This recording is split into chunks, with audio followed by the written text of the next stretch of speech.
This podcast is brought to you by Build the Bench. Great leaders aren't born, they're built. Build the Bench is a fast track to leadership where you'll learn the fundamentals from some of the best in the country. Develop the mindset, skill set, and confidence to lead your teams and drive growth. Because leadership isn't a title, it's a choice to grow. Build the Bench.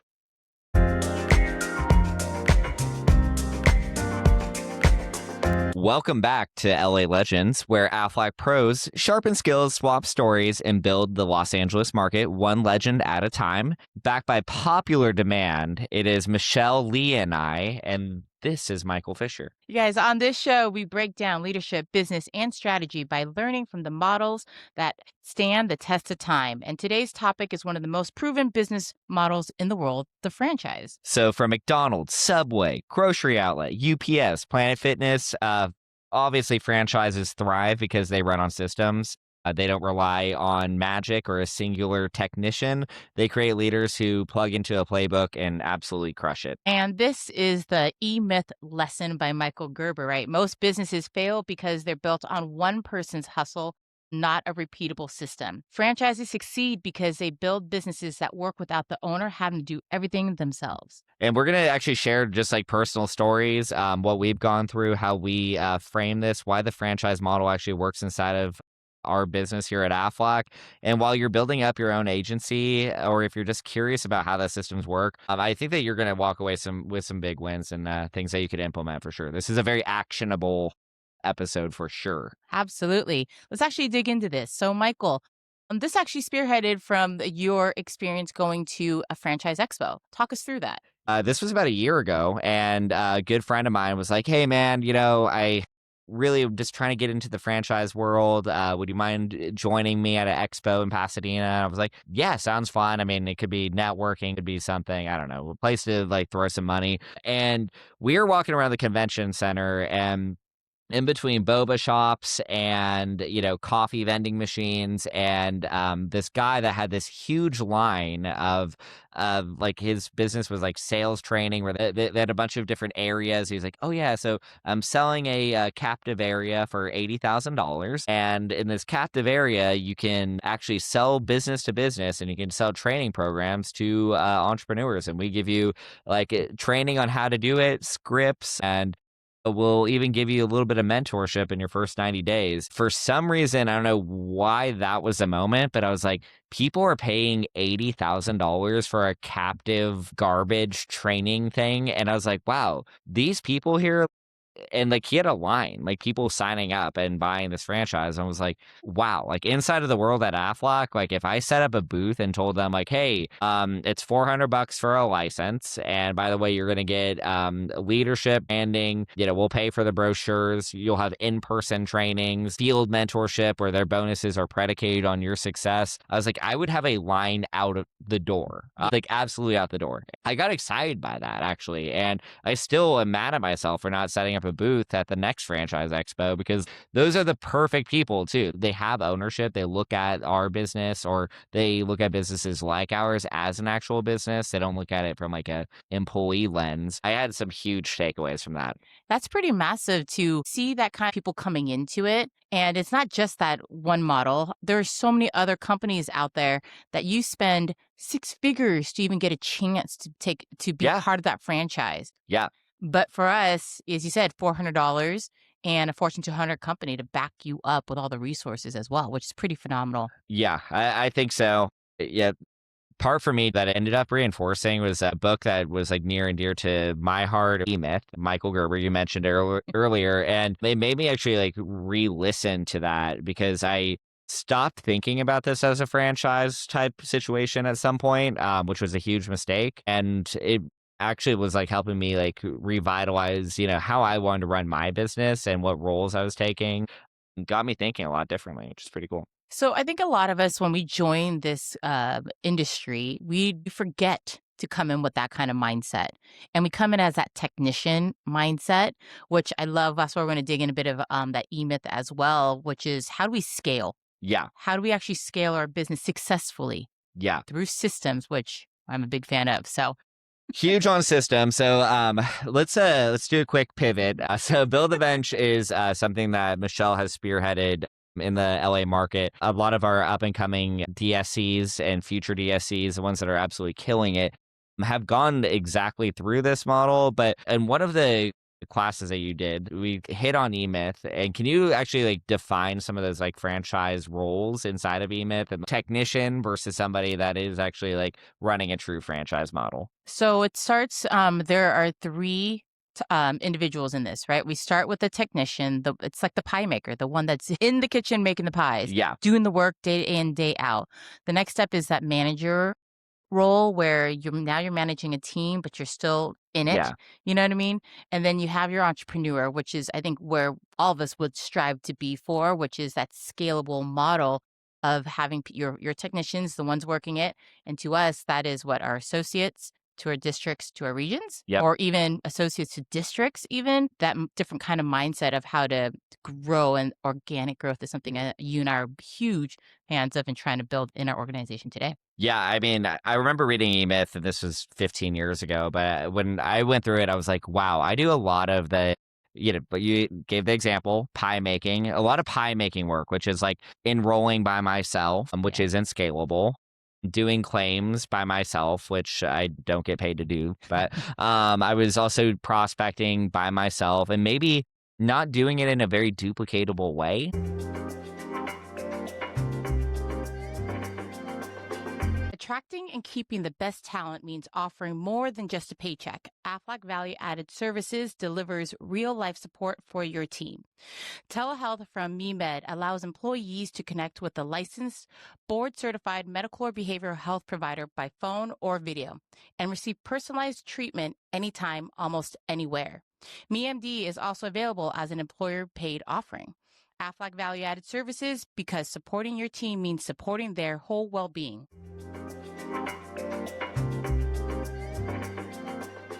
As you've been kind of coaching, what are the lenses that you want associates and maybe future leaders to go through as they're approaching their business now? So, what systems do you have in place to help you transfer skill set, Yeah. transfer of learning? Yeah, absolutely. So processes, and I think that's what as a team, you and I have put in place for our regions as well as our districts, but going down of can you use tool wise resources that can help you replicate and show with our from district to an associate to Hmm. get them learning quicker and owning that process a lot quicker, starting with sales school. Yeah. Sales school is huge for Huge that. part of that to the tools such as our Aflac Business Overview to scope of work agreement, Hmm. elevations, simple things that is a process. As long as you take someone with you and you're doing that process, you can actually replicate yourself, but also transfer that skill set into anybody brand new starting in the business with us. Yeah. So I don't want to get anybody wrong here, but we have some absolute rock stars out there in our market that, using this pie maker analogy, they make the best pies in the world and they don't need to be franchised. I always Mhm. think about like that, old lady in Italy that, she's 900 years old and but makes like the best like spaghetti carbonara in the world. And it doesn't need to be franchised. We have so many of those producers that, Yeah. they write 300 to $500,000 a year. They're not duplicatable. It's magic, and their spaghetti carbonara is fantastic. Yep. But for the other ones that are like, I'm not saying be Buca de Beppo or Olive Garden. Let's be a little bit better than that. But the ones that are like, hey, I want to have a great product, and I want to make sure, and the product being, hey, being a sales leader, making sure my team's making money, making sure that what I'm doing is scalable. So what are like some of those like first steps that you think that they should be taking? We forget this one all the time, which is to start building that franchise model is a system, putting in the practice in the system, but also adding people to it. Where I Mhm. think we forget, I think going in where we expect others to is to help drive that for us. But if you're going to be a franchise model, wouldn't you have to bring in people to help you with that? So for us, it's ABCs, Wow. building, Not nominating, building in people early on versus waiting till you're ready to do it. So first and foremost, build that team that you want today. And that's huge. I'll say personally, when I've mentioned him before, but my first ABC nomination, it changed my entire career because it made me ask myself some serious questions of Mhm. like, am I doing what they're teaching in sales school? Am I actually modeling the behavior of somebody that is successful in this career? And just like parenting and stuff like that, it's like your kids watch you and they learn and they learn very quickly. So that's where I started actually making sure I'm like, oh, well, you know what? I should probably market on Mondays and I should probably do that like Yeah. elevation thing and maybe have a check in on Fridays and, Mhm. manage and see what. So that was a big one was what you're saying is turning the mirror on yourself, but also bringing somebody into the organization or like, or recruiting and hiring. So then it's like, yeah, you're actually like building up that model in a duplicatable way. And you're not when you bring someone in, you're extending that opportunity for them to be that franchise themselves. But until that happens, someone else is gonna help you build that person up. So when you're ready to go up, they're coming with you. And, the other one was that practice, that structure. Can you talk me through? Because we were talking this with our Builder Bench team was sales practice meeting is something Hmm. very important. And I mentioned it on a previous podcast as well, like my district meeting. But you referenced a movie called The Founders, right? Yeah, the founder. Founder, The sorry. founder with Michael Keaton, and Yeah. yeah, awesome movie about Ray Kroc and the McDonald's franchise. Yep. Yeah, talk through that process, that practice that they because that was a model that Yeah. Michael Keaton's character was like, "Ooh, that works." So honestly, I'd recommend anybody to watch that on Netflix, and we are not sponsored by Netflix, so we'll just say that. Watch this movie, The Founder. There's a scene where they're going through what McDonald's used to call the Speedy system, and that was like the just revolutionary idea that it's a true assembly line that got food or quality-ish food out in a very quick way that was efficient, and it was the same across. It's Mhm. the exact same process, but it all started with or with practice, and they outlined everything on a tennis court, the different stations, the orange soda station, the grill. They all practice, practice, practice. And prior to this movie, I stole from a book called The Sales Leader Playbook, which is another Build a Bench one that we read. The idea of a sales practice meeting. And it was every Wednesday. And some people are actually implementing this in the market. The truth is, I actually started this sales practice meeting before I was a DSE. I was actually just a lowly CIT and just doing it with a couple people on my team that weren't directly even reporting to me. They were just random people in the region. And we met and we started practicing on how to close the conversation every single week and just grilled each other from 8 o'clock to 9 o'clock. And then we just made sure that we were paired up and did elevations after that. So having that just like, I don't know, that practice, it allowed me to, number one, make sure that what I was doing was duplicatable. So all of a sudden, when I had people on my team, we already had this meeting that we were all together, and it was just an infrastructure that we just checked in on each other, made sure that we were all on the same page, practicing the actual scripting that was being taught in sales school. And that's what got us from being in 1 year, 0 accounts as a scratch district to 92. And it was because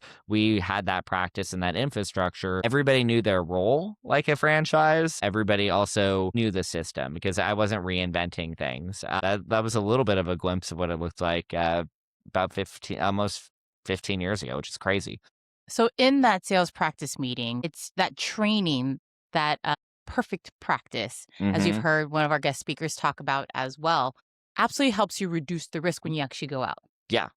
Helping you build confidence as well as making it a tighter ship that you're running. So when you're out there, you're actually executing Yeah, efficiently. you're not thinking, you're You're not not in your head. I Yeah. mean, it's like it blows our mind. Like it's, we work our asses off to schedule meetings and, we wing it. Like, we just like bring in a freaking clipboard or like I mean, how many meetings have we had where it's like they don't even bring in anything and you're Mm, like, what the flower is going on? This is crazy. So, I mean, those are like, like they work 8 hours scheduling these 3 meetings and we're not practicing and we're not prepared, and those are yeah. the things that if we as leaders have that high level of discipline, and future leaders, I'm talking to you too, if you have that high level of like, hey, we take our meetings seriously, we take our preparation seriously, so if we're hard on each other in this room, in real life, life is going to be good and life is going to be easier, and making ourselves uncomfortable with each other in that way is a huge win. So then we're actually out there in the real world, it makes it so much easier, and that's under our control. Yeah. So something as simple as a sales practice meeting helps you with scalability. Because Yeah. you said you started the year at zero, ending it with 92 accounts as well. Can you talk us through, right, listeners through that scalable side of something as simple as that? because that's franchise model. Yeah. How do we scale our business? So, So I'll tell you a couple.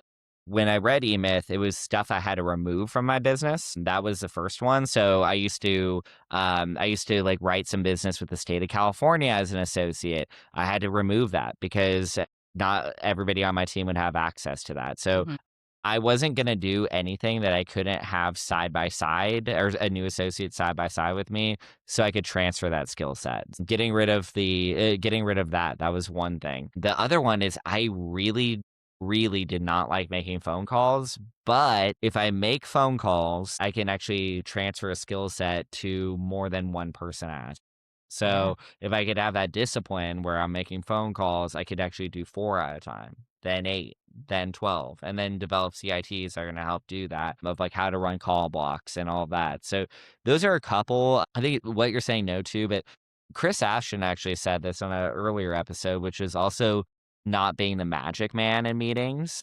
and just scaling yourself back to be like, "Hey, I know that I got magic. We're all here in leadership for a reason. We could do some cool stuff, but it's about actually doing the process that's being taught in sales school because that is a scalable thing." So, like, again, there's that lady that can do the amazing carbonara yeah. and spaghetti carbonara in Italy, but we actually need people that want 100 people to be able to at least put out a spaghetti carbonara that's pretty freaking good. It's not the best meal that you've ever had, but it's pretty freaking good. But that way, that skill set is transferred, and that's what you see with a lot of franchises that do it right. We're using the term of franchise, but that's the opportunity that a lot of our team has today Yeah, is an opportunity to replicate, to build for themselves first, and then bring others with them to help replicate this opportunity that we have yeah, to build the life that we want for ourselves and our families. But it takes us to follow through with the system and then transfer that along the way to build the life that we've always dreamed about. I've seen it with working with you. I've seen it with a lot of our RSCs, especially our newer regions that we have with us. That big dream we have for ourselves to be that business owner and have it run successfully at the same time. So, yeah. I mean, hey, like this is the truth is it's really hard. yes. You don't is it fun pulling out the script and being like, "Hey, I'm gonna make 100 phone calls using the script?" No, it's not fun. Is it fun being like, "Oh, I'm actually gonna like I haven't done elevations before, but I'm gonna consistently do 15 elevations 8 weeks in a row or 20 elevations 8 weeks in a row or 30 elevations 8 weeks in a row?" It's not fun, especially if you're a high performer. But if you get that proof of concept down and you're like, "Oh, wow, I can actually you're being honest with yourself. You're like, "Oh, I could still sell inside of those confines," and then you can watch, okay, it's not about me closing 16 accounts in a year. It's about my team closing 90, 100, 120 accounts in a year because you mastered the baseline system. And that means that you're not going to have the amazing hamburger, but you also having, 15 franchises rolling. It's a really fun place to be at. Yeah. Yeah, Pretty cool to see. absolutely.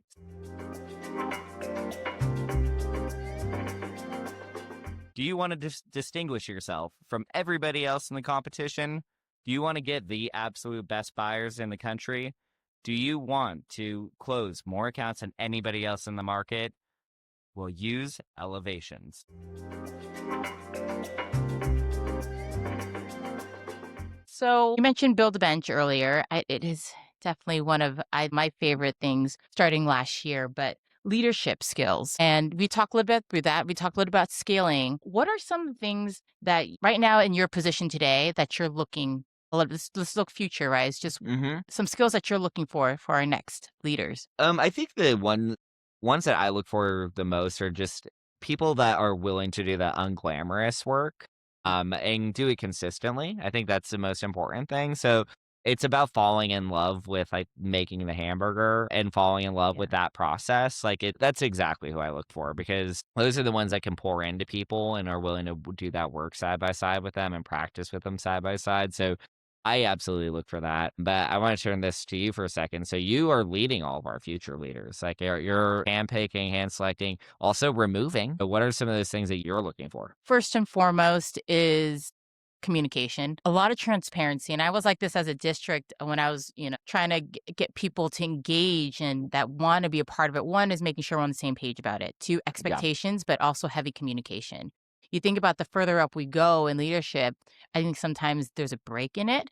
So teaching very early on, like, hey, can you communicate back to me? And it's something simple as if someone's not showing up, do I know what's going on? I know it sounds like a bit micromanaging, but it isn't. It is. And most times today, I don't even ask them. I'm already just getting those messages. And I understand we've got things to do, Yeah. but highly, highly No, communication is the that's first thing for me. because honestly, you've seen on both sides of this, so have Yeah, I, where that future leader is having a tough time just doing baseline communication on where they're going to be. What's it look like for the people that they're leading on their team? And absolutely. I know that you take that to heart, so that is a good baseline test. And from It's a simple leadership enough. perspective, I mean, it's those activity, making sure that you're organized, making sure that communication is there, which is completely fine. Yeah. And you think about it, the further up you go into leadership, you're accountable, you're responsible for so much more. Like you're juggling a lot of different things. So you have to be able to communicate So effectively to things. I've seen you in different roles as well, and this is going to be a curveball question to you because I love doing that. But of like setting culture on your team for future leaders right now, what's the culture that you want set for them? What do you want that what do you want them to be? What's their identity? What's the identity that you want to pass on to them? A safe place where they can absolutely be totally themselves, I think is important because we're all so different. You think Hmm. about how many different people you have on your team that from it being a district to a region to, a market as well, the different personalities, but everybody still wins. Yeah, So being themselves and just have systems in place where you can actually replicate. yeah, And that's what we're doing so much for, not just in our sales school, but in Build a Bench, getting best practices from some of the best people across our nation, right? yeah, That are winning, and then bringing that back to our market and sharing those and giving them and just those little tricks, right? But the underlying theme I'm hoping my Build a Bench has gotten this year is that everybody does things a little bit differently, but ultimately drives the results that we all see every single day, which is new accounts and production and hitting their bonuses. yeah. So for us as a market, I'll just say a balance that we're trying to always strike is that we want people to be entrepreneurs, and I truly believe that it's probably a 70-30 rule that we are striving towards, where Mhm. 70% we're pretty similar on things, the way that we do our business, and then 30% is the magic. I'd say current state, we're probably not at that 70-30. We're probably at 40-60 still, if I'm being honest with myself. But I truly believe that we're definitely going in that right direction because we are that 70% that's the same or that we want to be the same, those are coming from our top performers and they're coming Yeah, from the top performers in the companies. yeah. I think that's a really cool spot to be at. It's actually been pretty cool to see some of the guest speakers we've had on those meetings, talking about that 70-30 and how they're doing it with their team. I think their numbers are probably close to what you're saying about that 40-60 side of things. Yeah, for sure. But they're doing it day in and day out, and they're making those same adjustments that we are. So we're not Mhm. alone in this, which is the best part, but we're recognizing it. So when you're more aware of it, you can actually make those adjustments. So the vault has a lot of these training materials, videos of even myself doing the DM conversation, and other best practices like how to go through the scope of work. So please use the vault so we can start transferring more skill set. We definitely appreciate that. So Michelle, what's an ask that you have for people that let's say we have a couple veterans, couple associates that are like, you know what, leadership or the thought process of leadership is something that I'm striving towards, or maybe like this shook them up a little bit and they're like, hey, I could see myself. So where do they start? What's your ask from them? You already said walk the walk. I think very early on, that's how we actually recognize some of those people is that one, leadership is something is given from the bottom. So it's just start doing it, doing something where you can transfer skill set for one, and then two, helping others. Those are two simple things you can be doing now, whether you have the title or not. And we recognize them. You and I are always looking for a new leader. So we recognize this when we're in the regional offices, when we have market events. Yep. So walk the walk, do the work, do the activity, open those accounts, and then help someone out do it too. Yeah, I would say you nailed this earlier and it was not planned, but talking about a nomination or nominations, I mean, that's a huge start. I wouldn't be here without that because that did reshape my entire thinking. Because a lot of us out there, we're willing to not be the best for ourselves, but when it's somebody else on the line, we'll show up. And that's something that can't be taught. That's just, who you are as a human being. So, Mhm. you know, just say surprise yourself because you might be that person. And honestly, again, this was not planned, but I'd say go to sales school with that person. I mean, Yeah. that's another one where it's like if you have somebody that's a nomination, that's where you get to start rebuilding your infrastructure too and start taking those next steps for yourselves. Revisiting sales school or even segments of sales school, that definitely helps because we definitely you do a ton of prospecting, elevation prep, and then drilling down on the DM conversation. And so, it's a perfect place for somebody as well. So that's exciting. So I actually want to talk a little about our future as a team. What are we looking for, let's say the next 2 to 3 years? I'm going to keep it a short window cuz we Yeah. want to promote organic growth with the current build a bench we have too, right? We have a lot of big plans for them. Yeah. Where do you see it heading, the franchise model in our own team, the next 2 to 3 years? So I think the most important thing I'll say is there's going to be not radical change on process over the next 3 years. It's going to be very, very similar and simple and succinct. And I think that we are absolutely shocking Aflac right now with the minor growth that we're having. I say minor growth because it's like it's big in Aflac, but I think it's small in the real world of what's possible. So over the next 3 years, I truly anticipate that our leadership bench will at least double. I'm honestly hoping that it will triple because that's what the market dictates and what's what we should have. But the other one that's just always in the back of my mind is I have DSCs on my bench that aren't making $250,000 a year. That's a problem. And that's what I want too. I want more associates on the 6-figure path or at least making it. I want my coordinators making that 250,000 or more because it's a lot of work. It's sacrifice, it's time, it's energy. And, I want my regions making a 500,000 a year. That's or more. And some of them already are, which is fantastic. But I want more of that because that's a true sign of growth is that, when people are hitting their awards, people are, cashing in those huge bonuses, that means that we're making a difference in people's lives. So that's what I'm hoping for. How about you? Oh my. I would second that and echo what you've already said of having more individuals become very profitable. Yeah. Because that's culture, Yeah. winning culture, which is a huge part of how you are scalable at the same time. Without that culture where everybody is on the same page, where there's a lot of alignment, you can't scale. You can't have that franchise model that you really love and, where that entrepreneur mindset thinks of growing and developing. And through people, for one, a winning culture, people are always winning and pushing together. And I think Mhm. that's where I see the future of our market as well. Yeah, me too. And the other ones are the failing franchises, especially in leadership. They'll be closing their doors. So we'll close those doors, help close those doors for them too. So I'm excited about where we're going because when we're leading people, we have to make sure that we are doing the very best. And I know that we have just such talented people that will help us get there. So I'm excited. We're at the beginning.